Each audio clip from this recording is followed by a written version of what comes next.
Welcome back to my Commodore 64 Memories videos. This is where I look at old Commodore 64 software and some of the technical details behind them. Today we have Starflight, published in 1989 by Electronic Arts. Copyright Binary Systems. The musician was Jeff Lubeck. This game is a really unusual kind of space simulation role-playing kind of game. It comes with all of these maps and a very large instruction manual. So loading up the first part of the program, it doesn't load that quickly, but then later on it seems to go into some kind of like turbo loader because it does speed up. We'll see that coming along in a minute.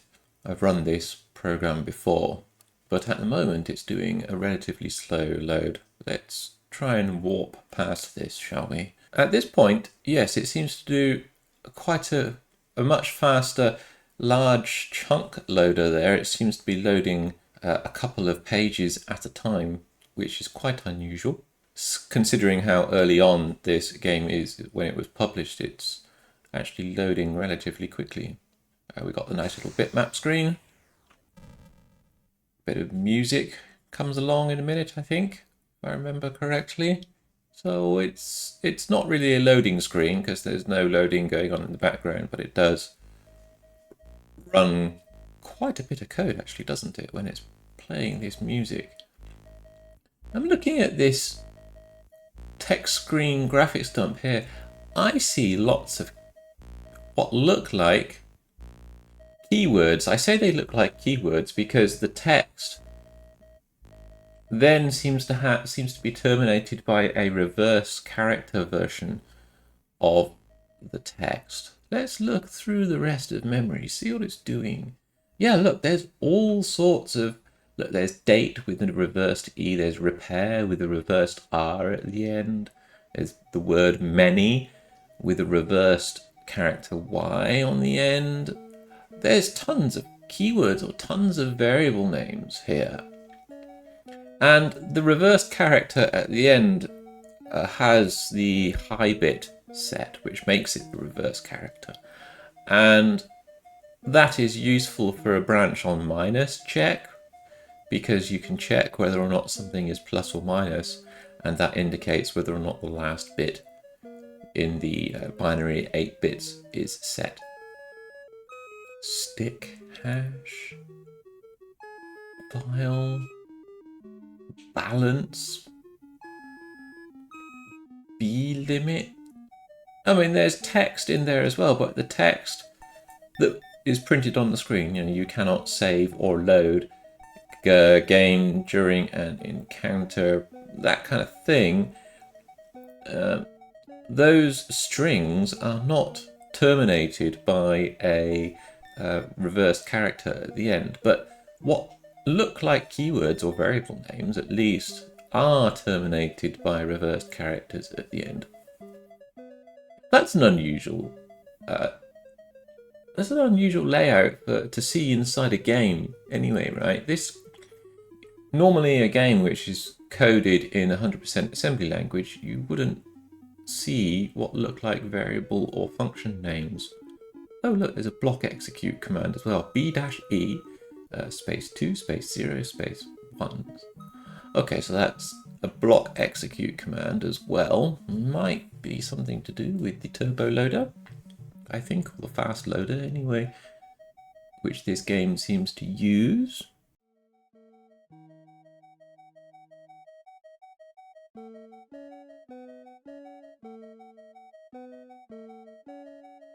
Loop plus loop with a terminating close bracket and an opening open bracket, left bracket and right bracket. C move. Execute with a terminating E. Branch with a terminating H. Okay, this is kind of like ringing some very, very old bells in my memory here. Really extremely old. I have my suspicions. I think this might be a compiled language. Let's just save all of this memory to disk on C:temp. We'll call it sf.prg, and we'll save it from the beginning of basic memory, which is at 800 in hex, The screen memory at 0400 to 07FF effectively doesn't look like it's used, so we'll save it from 800 to, what was it, 3800 in hex. Okay, 3A00. Let's just save out that memory range to a file later on, and maybe we can use that file later on for some hex dumping and or some file comparison. But at the moment, let's go into the game. Gosh, we need to insert side 2 now, do we? Okay, I'm going to insert side 2 as read-only. This game does save the game as it's being played to disk as well, or at least it tries to write stuff to the disk image, so that's why I am inserting them with read-only. We can see that there is some disk loader code executing as well by putting that range breakpoint in device 8 colon, which is obviously the drive memory. We can see there that there's some drive code executing. There doesn't look like there's anything that interesting in the drive memory. No, not really. Okay, so we won't look too much detail into the turbo loader today for this game. So here we are. We're greeted by this cute little space person in a spacesuit and a little background. You can walk around and it scrolls around. Okay, that's fine. But if we use the graphics map debug view here, we can see we need to find the character set. So there's a single screen at 8000 in hex, and there's the character set at 8800 or 8800. You'll notice that even though the screen is scrolling around and we've got these doorways, the background is not really scrolling. Why is that? Well, the sprites used in this Vic Bank. Look, we've got a couple of sprites for the different sized doors and also the shadows underneath the doors as well. So this background is actually made up of two things. The doors are sprites overlaid on top of the background itself. Now, if you try and go into the hangar or to try and take off, you are told that you need to name your ship, and also you need to train and assign your crew. You can see how the sprites wobbling for the doors are wobbling in front of the background there as well. It means that the sprite movement and the background movement is not really precisely synchronized with the raster at all, actually. You might notice as well that with the debug memory view here, that, well, there was quite a lot of randomish memory being read, but there wasn't too much memory being executed. The colorization indicates that there is quite a small amount of code running, really, which is blue, but there was quite a lot of memory being kind of like read in random pockets all over the place, or sparse pockets all over the place. I wouldn't really say that they're random because they correspond to set locations in memory, right? But you'll notice, look, as the menu is going through, as I'm moving my menu item choice between the missile launcher and the laser cannons and engines and shielding and so on and so forth, that there's quite a lot of memory reading going on. There's very little memory writing going on. The yellow indicates memory writes. The blue indicates what memory is being executed as code. But these memory reads seem to be structured like it's a program, right?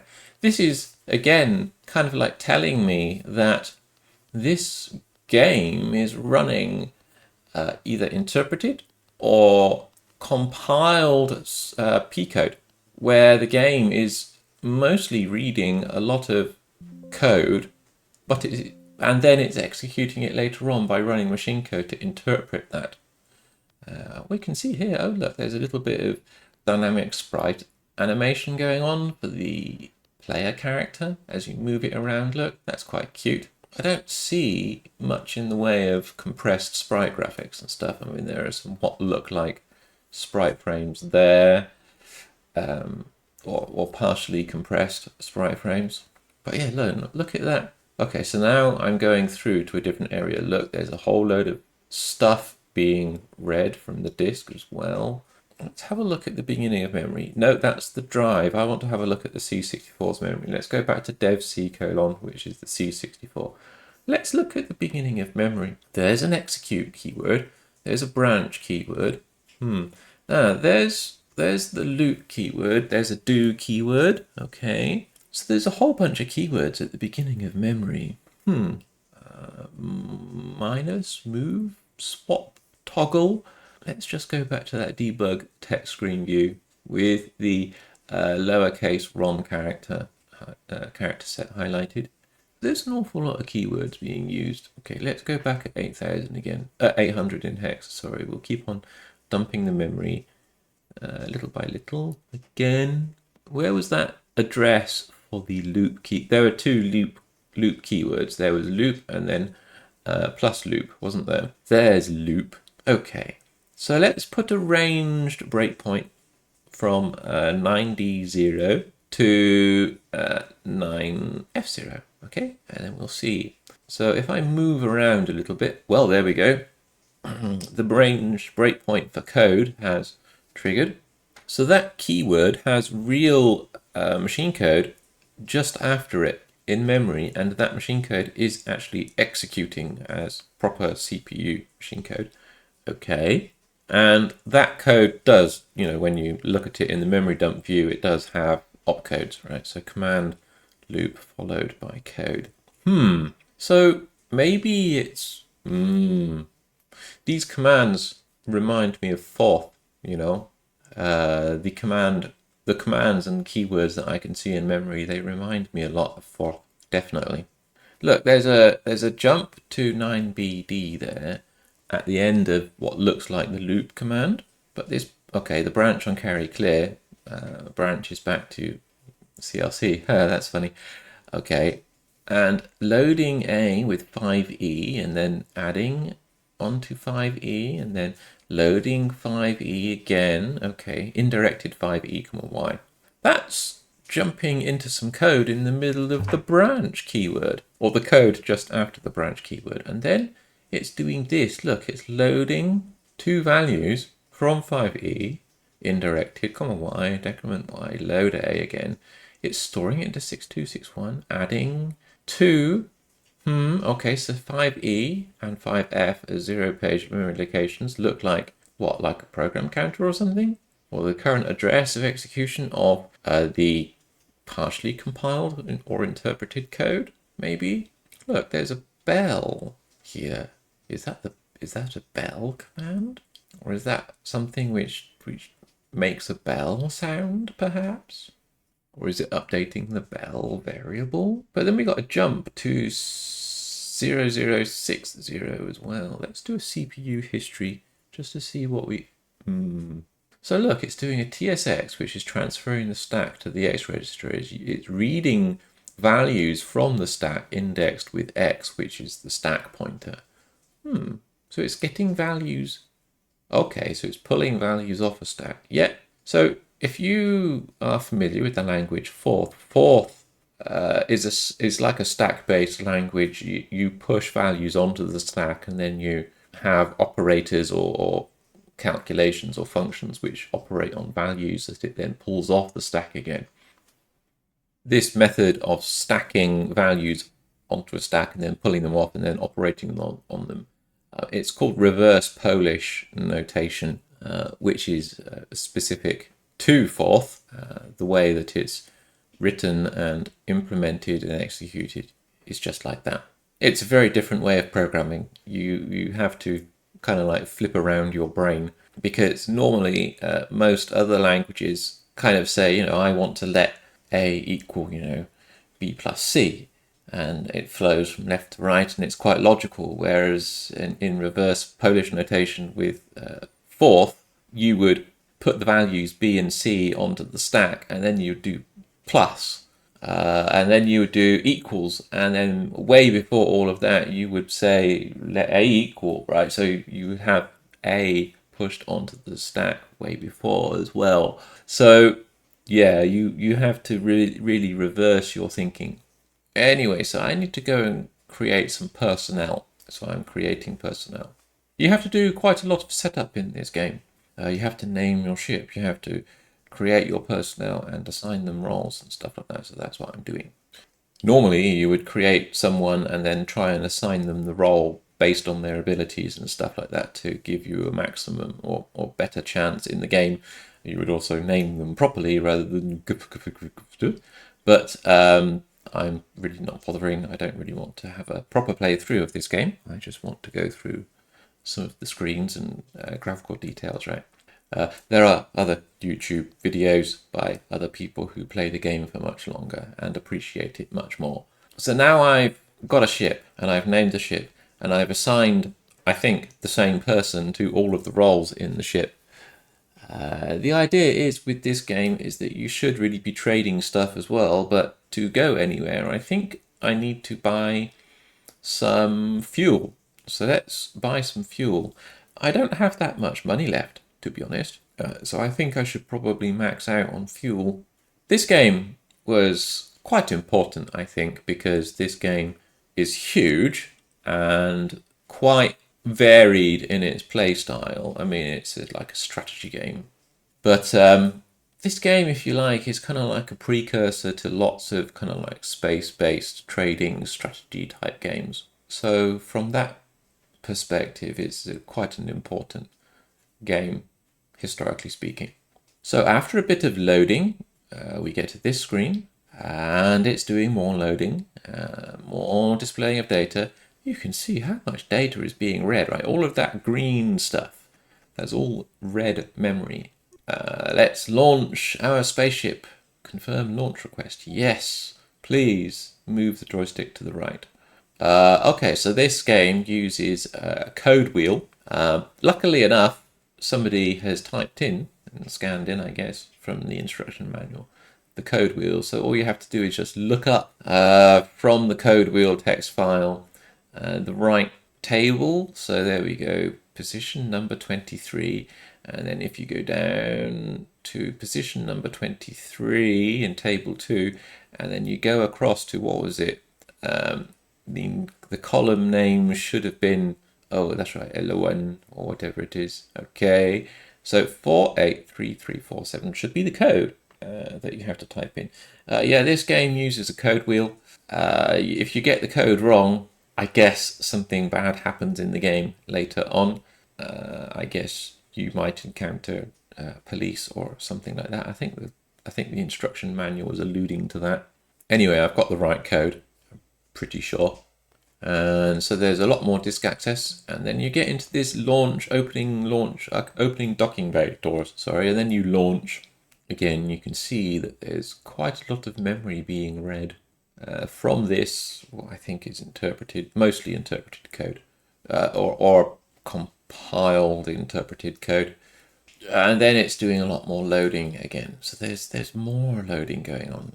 Okay, here we go. So on this screen, you can fly, more calculation, more loading. Okay, so you can fly your spaceship around. I think you start off around one of the planets. So there's a few sprites in memory, not very many. There's some sprites there for the spaceship. I think then you go back to the bridge, right? And then you go to the navigator, who is the same person as the captain. And you can go and maneuver around. Yeah, that's right. And you'll notice that the sprite for the player ship is dynamic as well. Okay, so we've got this text screen, so it seems to be a text screen. It's not a bitmap, right? No, it's a text screen with a large character set attached to it. And the solar system view is also character based, but with a character set. Okay, you fly around. If we go back to the ROM character set view, you can see that that solar system view is just made up of a large group of structured characters. The stars moving around are also just defined characters. Let's see if I can fly around and get to a planet.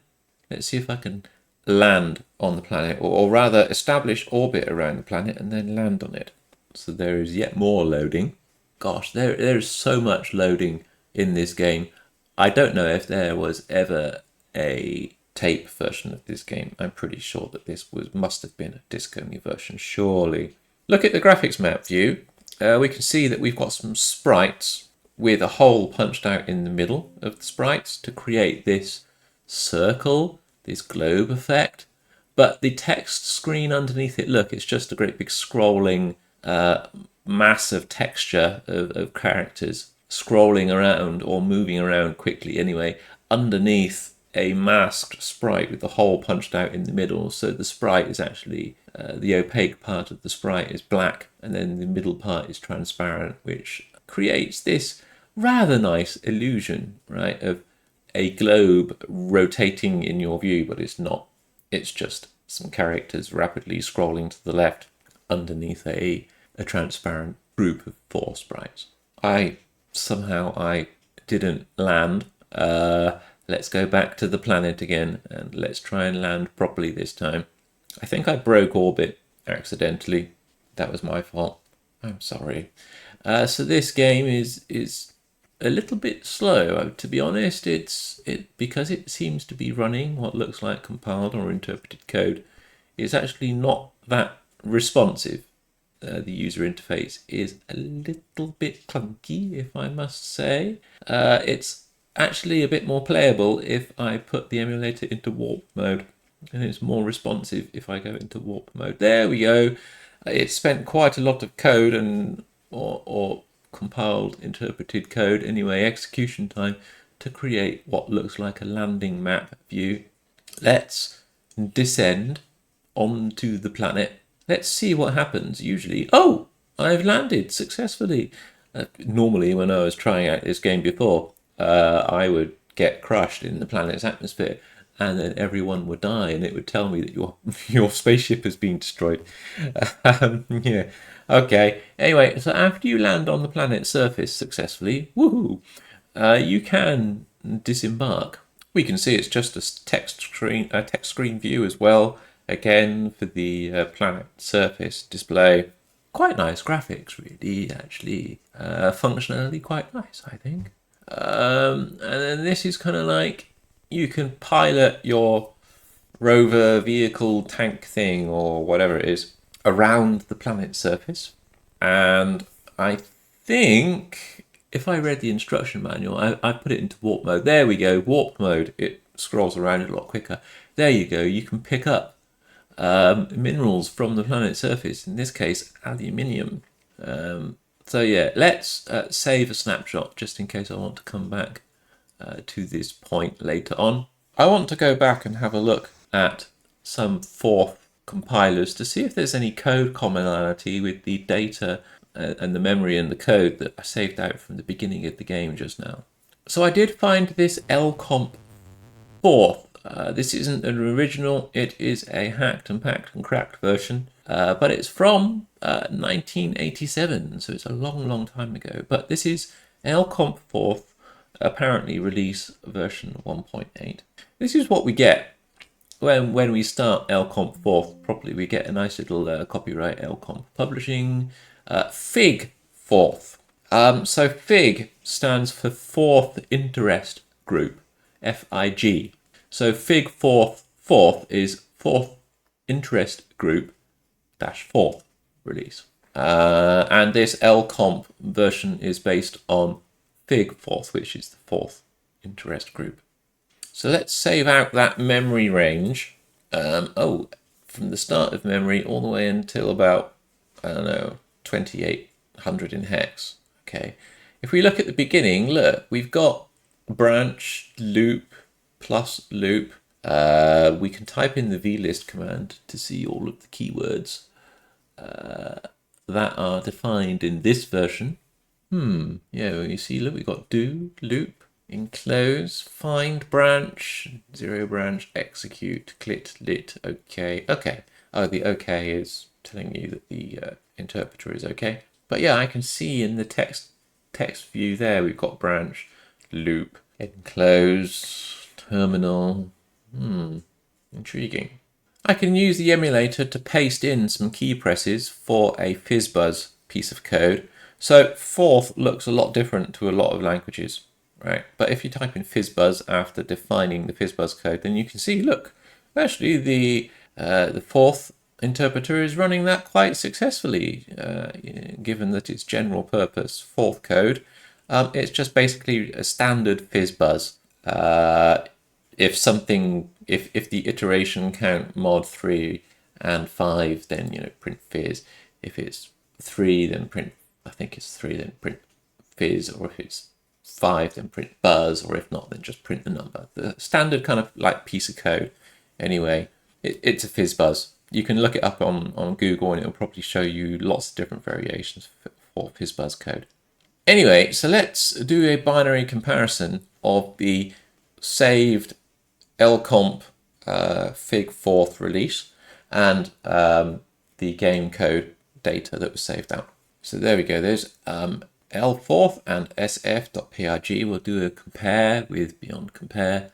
And okay, let's swap them around. So lcomp 4th is at the left and the game code is on the right. And look, at around, okay, so this area has less commonality, but the area in the middle, look, this area here shares quite a lot of commonality because there's no red highlight for difference. It's actually got quite a lot of unhighlighted text, or hex values rather. We've got the commonality for the execute, branch, loop, and plus loop commands there. The rest of the code doesn't share a lot of commonality, but this chunk of code here has quite a lot of commonality in terms of code which is executed. Look, A9C709F40986FFBA. Yeah, there's quite a lot of commonality there, but then there's not much commonality elsewhere. So I did some more digging and I found this old assembly source listing from the 4th interest group. And this code here that was originally from the FIG group, look, the code for loop here looks a lot like the code that I was disassembling in the game code, which does all of that stack transfer and everything like that. So yeah, I think the lcomp 4th shares a lot of commonality with the old 1980s release version of the FIG 4th interest group code. But then the game code shares similarity as well, but I think it's a different version of 4th. So there are several different 4th versions for the Commodore 64, and the game is probably using one of the other versions. But yeah, definitely the game uses 4th, which is quite unusual for a commercial game.